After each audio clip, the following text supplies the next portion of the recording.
तंत्र एक भूत कथा। मुकेश और मैं एक ही कंपनी में काम किया करते थे।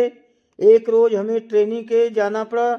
हमारी इससे पहले औपचारिक बातें ही हुआ करती थी, पर ट्रेनिंग पर हमें एक दूसरे को जानने का मौका मिला। हमें कमरे में एक साथ ही रुकना था। साथ रहकर हम आपस में काफ़ी घुल मिल गए थे।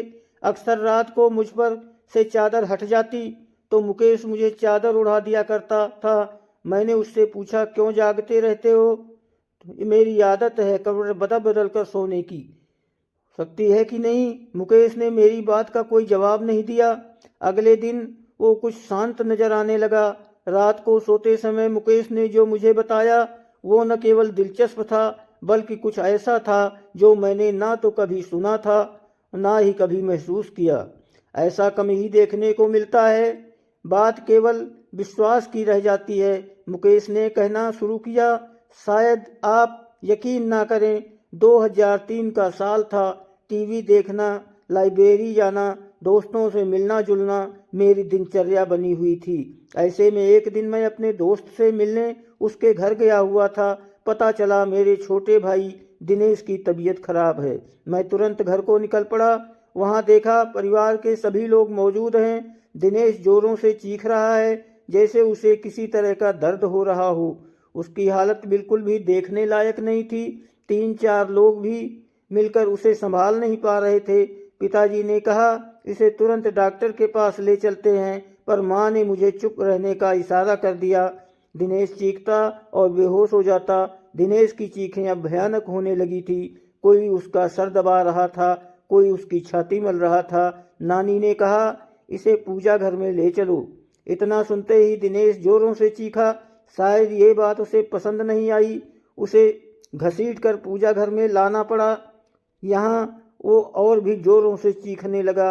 उसे संभालना मुश्किल हो रहा था, तो हमने उसे कुर्सी से बांध दिया। फिर नानी ने उससे प्रश्न किया, बता कौन है तू? सुनकर दिनेश गुस्से में भर गया। उसका सर और छाती अब भट्ठी की तरह तपने लगे। उसे अब संभालना मुश्किल हो रहा था। नानी ने फिर कहा, बता कौन है तू? इस बार दिनेश ने गुस्से में अपने दांत पीस लिए। उन दांतों को किटकिटाने की आवाज़ मेरे कानों में दर्द करने लगी थी। उसके बदन की सारी हड्डियां कड़क रही थी। आखिर में उसने अपनी जवान बाहें निकाली जो काली पड़ चुकी थी। यकीन नहीं हो रहा था किसी इंसान की जवान खींचकर इतनी लंबी भी हो सकती है। नानी ने फिर अपनी बात को दोहराया, बता कौन है तू? कहाँ से आया है? इस बच्चे ने तेरा क्या बिगाड़ा है? जहाँ से भी तुम आए हो वहीं लौट जाओ। बदले में जो कुछ भी मांगोगे हम तुम्हें देंगे, लेकिन इस बच्चे को छोड़ दो। दिनेश ने अपना आपा खो दिया। वो उसी तरह कराहता रहा, दांत पीसता रहा, चीखता चिल्लाता रहा और बेहोश हो जाता। होश में आने पर उसे संभालना मुश्किल हो जाता था। मुझसे ये सब देखा नहीं गया। मैं बाहर आ गया और रोने लगा। उस वक्त मैंने हनुमान जी को याद किया, मंदिर में दिया भी जलाया। रोते रोते भगवान से दिनेश के ठीक होने की प्रार्थना की और वापस दिनेश के पास आ गया। दिनेश के रोने चीखने से वहां अब जमघट लग चुका था। लोगों की भीड़ में भी दिनेश उसी तरह की हरकतें किए जा रहा था। उसके शांत होने पर मैंने उसे पानी पिलाया। पानी पीने के बाद वो और भी भयानक रूप में आ गया। उसका चेहरा एकदम काला हो गया, आंखें लाल सुर्ख हो गईं। वो दिनेश नहीं था जिसे मैं पहचानता था। ऐसा लग रहा था जैसे उसकी आंखें फटकर बाहर आ जाएंगी।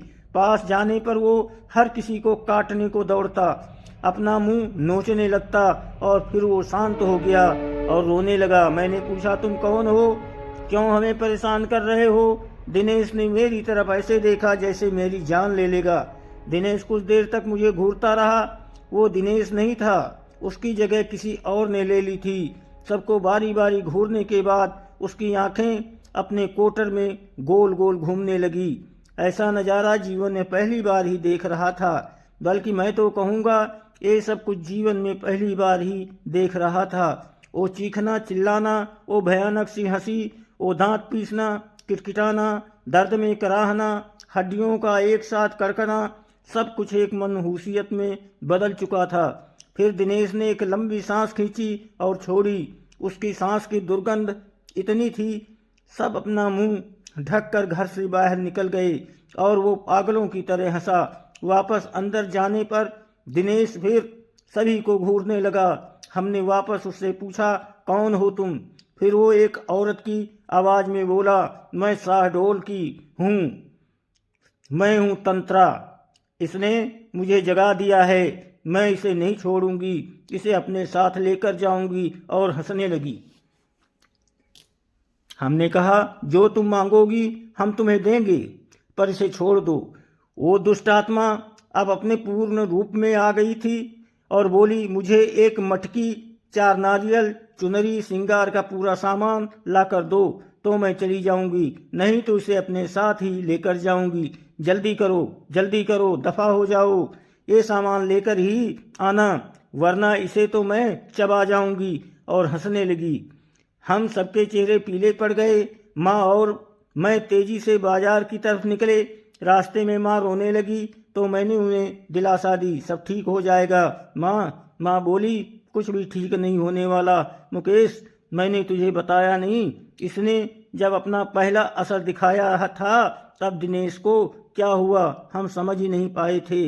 दिनेश के साथियों ने हमें बताया, उस दिन दिनेश के ऑफिस में मीटिंग थी, सब आपस में हंस बोल रहे थे, सब कुछ ठीक था कि अचानक दिनेश की तबीयत बिगड़ने लगी। दिनेश ने सामने रखा गिलास उठाया और पानी पिया।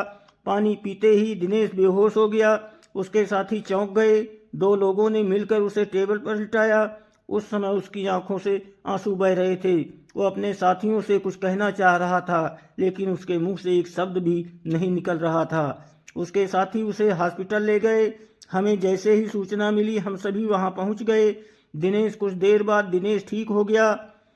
क्या हुआ उसे खुद भी कुछ मालूम नहीं था। उसे इतना याद था कि वो बेहोश हो गया था। उसके बाद कभी ऐसा कुछ नहीं हुआ जिससे कोई परेशानी हो। तुम ठीक कह रही हो माँ, उसके बाद भी कुछ हुआ जरूर था। क्या मतलब? माँ बोली। मतलब ये माँ, पिछली बार जब मैं छुट्टियों में घर आया था, उस रात मैं कमरे में सो रहा था। रात के 3 बजे का समय था। कमरे की खिड़की खुली हुई थी और उससे तेज हवा कमरे में आ रही थी। उस हवा के शोर से मेरी आंख खुली। मैंने देखा एक साया मेरे पास खड़ा था। ध्यान से देखने पर भी मैं उसका चेहरा ना देख पाया। उसके चेहरे पर कालिख के अलावा कुछ न था। उसका शरीर धुएं जैसा था। अचानक वो साया बादल की तरह तैरता मेरे पास आने लगा। मैं घबरा गया और अपनी चादर में मैंने अपने आप को समेट लिया। वापस देखा तो वो साया वहां नहीं था। इसे अपना वहम मानकर मैं भूल चुका था, पर अब दिनेश के हालत देखकर लगता है कुछ तो जरूर हुआ है माँ। इसके बाद मैं मटकी लेने चला गया और माँ श्रृंगार के लिए सामान खरीदने लगी। मुझे दुकानें बंद मिली तो मैं सीधे कुम्हार के घर चला गया। वहां से लाल और काली दोनों मटकी ले आया। वापस आकर ज्यों ही सामान हमने दिनेश के आगे रखा वो शांत हो गया। नानी उसे देखने गई और दिनेश के सामने जाकर खड़ी हो गई। कुछ देर तक नानी उसे ऐसे ही देखती रही तो हमने नानी से पूछा, क्या हुआ नानी? नानी हमारी ओर पलटी। अब नानी के चेहरे के भाव दिनेश जैसे हो गए थे। हम और भी घबरा गए। नानी ने भी उसी चीख के साथ रोना शुरू कर दिया और कहा, मैं शहडोल की हूँ, मेरी हत्या कर दी गई थी, मेरी लाश के बेरहमी से टुकड़े करके दफन कर दिया गया था। मुझे इंसाफ चाहिए। मुझे जहाँ गाड़ा गया वहाँ ये लड़का पेशाब कराया। मैं सोई हुई थी, इसने मेरा अपमान किया और मुझे जगा दिया। पर अब मुझे कुछ नहीं चाहिए, मैं जा रही हूँ, मुझे रास्ता दो। हमने पूछा, तुम इसे दोबारा परेशान नहीं करोगी? वो बोली, नहीं, इसने मेरा अपमान किया जिसकी सजा मैंने दे दी, अब मुझे जाने दो। और नानी बेहोश होकर गिर गईं। हमने नानी को संभाला। इतनी देर में दिनेश भी सामान्य हो चुका था। हमने दिनेश को भी कुर्सी से खोल दिया। फिर कुछ दिन और बीते। दिनेश को काम के लिए भोपाल जाना पड़ा। दिनेश और ऑफिस के कुछ लोग होटल में रुके। होटल में आधी रात को लोगों ने शिकायत की, वहाँ कमरे से कमरे से रोने की आवाज़ें आ रही हैं। होटल कर्मी ने जाकर देखा तो वो आवाज़ें दिनेश के कमरे से आ रही थी। कमरा अंदर से बंद था तो होटल कर्मी ने दूसरी चाबी से कमरे का दरवाज़ा खोला। सामने दिनेश था, होटल की चादर में पूरा लिपटा हुआ और ज़मीन से 2 फुट ऊपर हवा में उसका शरीर तैर रहा था। उसके मुंह से अजीब अजीब आवाज़ें आ रही थी। इस भयानक नज़ारे को देखकर उन लोगों के दिल दहल गए। कुछ लोग तो भाग खड़े हुए। बाकी लोगों ने दिनेश को पकड़ा तो वो चीख पड़ा और चिल्लाने लगा। लोगों ने पुलिस को फ़ोन कर दिया। शांति भंग के आरोप में पुलिस दिनेश को ले गई। उसके साथियों ने उसे छुड़ाया। उसके बाद दिनेश का लगातार यही हाल रहा। किसी ने मॉडल के जंगलों में एक तांत्रिक होने की बात हमें बताई। शायद वो दिनेश को ठीक कर सके। हमने उसे बुलाया। उस तांत्रिक ने भी आत्मा से बातें की तो उसकी वही मांग शुरू हो गई। मटकी, 4 नारियल, चुनरी और श्रृंगार का सामान। अभी तक याद है मुझे वो किस तरह अपनी मांगें दोहराती थी। इन सब के साथ उसने शराब भी मांगी। रात के समय शराब कहीं भी नहीं मिली। मैं भागा भागा अपने मोहल्ले की उन गलियों में गया जहाँ से मुझे गुजरना भी गंवारा नहीं था, पर भाई की सलामती के लिए भी उन गलियों में गया जहाँ अक्सर लोग नशे में धुत पड़े रहते थे। शराब की दुर्गंध के कारण दिन में भी उस गली से कोई नहीं गुजरता था। वहाँ जाकर मैंने उन लोगों से शराब मांगी तो उन्होंने कहा, क्या आज तू भी पिएगा? आजा आजा, बैठ यहाँ। आज तू बेटा सारे गम भूल जाएगा।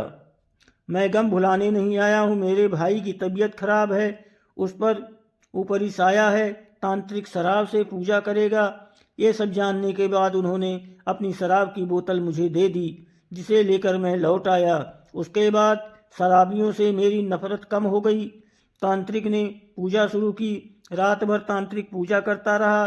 दिनेश कभी चीखता, कभी चिल्लाता, कभी दर्द में कराहता, कभी गुस्से में तांत्रिक को गालियां देता, कभी मुझे घूरता, कभी तांत्रिक को घूरता। तांत्रिक का उस पर कोई ध्यान नहीं था। वो एक दाना गेहूं का लेता, कुछ मंत्र पढ़ता और उस दाने को दिनेश पर फेंक देता। उस दाने के शरीर पर पड़ते ही दिनेश बुरी तरह तड़पने लगता। उसके मुंह से जानवरों के जैसे गुर्राने की आवाज़ें निकल रही थी। वो जानवरों की तरह हरकत करने लगा था। दिनेश की आवाज़ उसके गले में ही बंध गई थी। वो क्या बोल रहा था कुछ समझ नहीं आ रहा था। सुबह तक दिनेश ठीक हो गया और बेहोश रहा। शायद इन सब से उसका शरीर थकने लगा था। उसका चेहरा पीला पड़ने लगा था। शरीर सूख कर लकड़ी जैसा हो चला था। फिर भी कहीं न कहीं मेरा भाई इन बुरी शक्तियों से लड़ रहा था। मुझे यकीन था कुछ दिन और बीतने पर दिवाली को त्योहार आ जाएगा। आ गया। धनतेरस का दिन था और मैं टीवी देख रहा था। दिनेश कमरे में आया और बेहोश हो गया। मुझे लगा वापस वही सब शुरू होने वाला है, तो मैंने उसे कुर्सी से बांध दिया।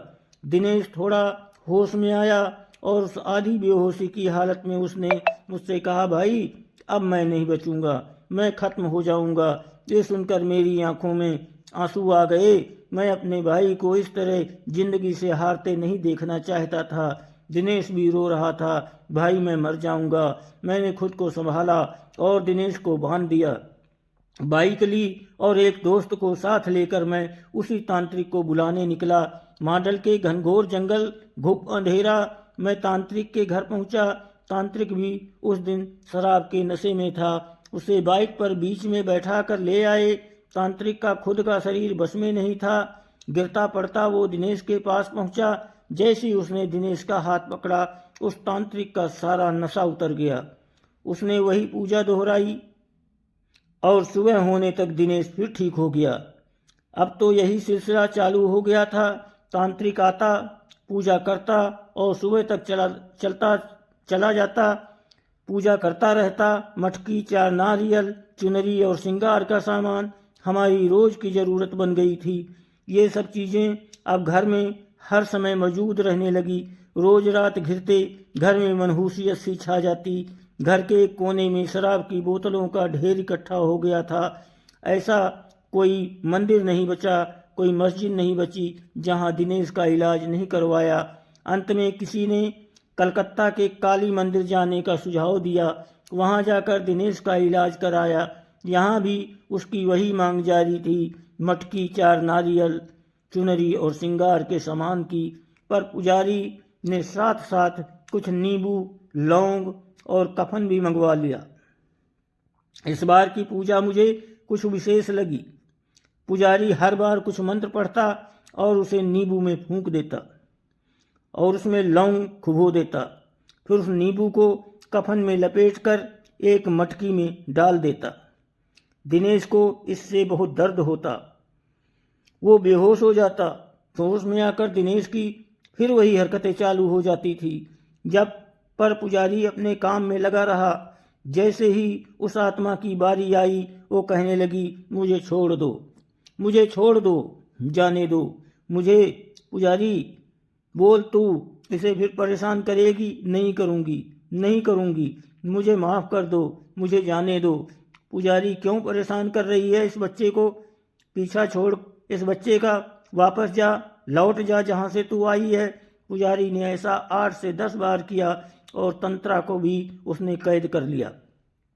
अंत में पुजारी ने वो मटकी हमें दी और कहा, इस बच्चे के अंदर दुष्ट आत्माओं ने डेरा जमा लिया था। सारी आत्माओं को इस मटकी में कैद कर लिया है। इसे ले जाकर शमशान में गाड़ दो और ध्यान रहे, नंगे पैर ही जाना। हम उस मटकी को शमशान गाड़ आए। ताज्जुब तो ये था, पूरा रास्ता जंगल होकर गुजरता था। रास्ते में नंगे पैरों पर एक भी कांटा ना चुभा। ऐसा लग रहा था जैसे रुई पर चलकर हम उस जगह तक पहुँचे थे। इसके बाद दिनेश ठीक हो गया, पर काफ़ी कमज़ोर हो चला था। केवल खाने और दवाइयों के लिए ही बिस्तर से उठ पाता था। इस वाक़ये के बाद मेरा उन चीज़ों पर भी विश्वास हो गया जिन्हें मैं पहले कभी नहीं मानता था। 5 सालों तक इस मुसीबत को झेलने के बाद हमारी माली हालत खराब हो गई थी। सर पर कर्जा हो गया था। धीरे धीरे हम भाइयों ने वो कर्जा भी चुका दिया। हम कई और दिनों तक दिनेश की देखभाल में रात भर जागते थे। मैं उसके खाने का समय पर दवाइयों का ध्यान रखता था।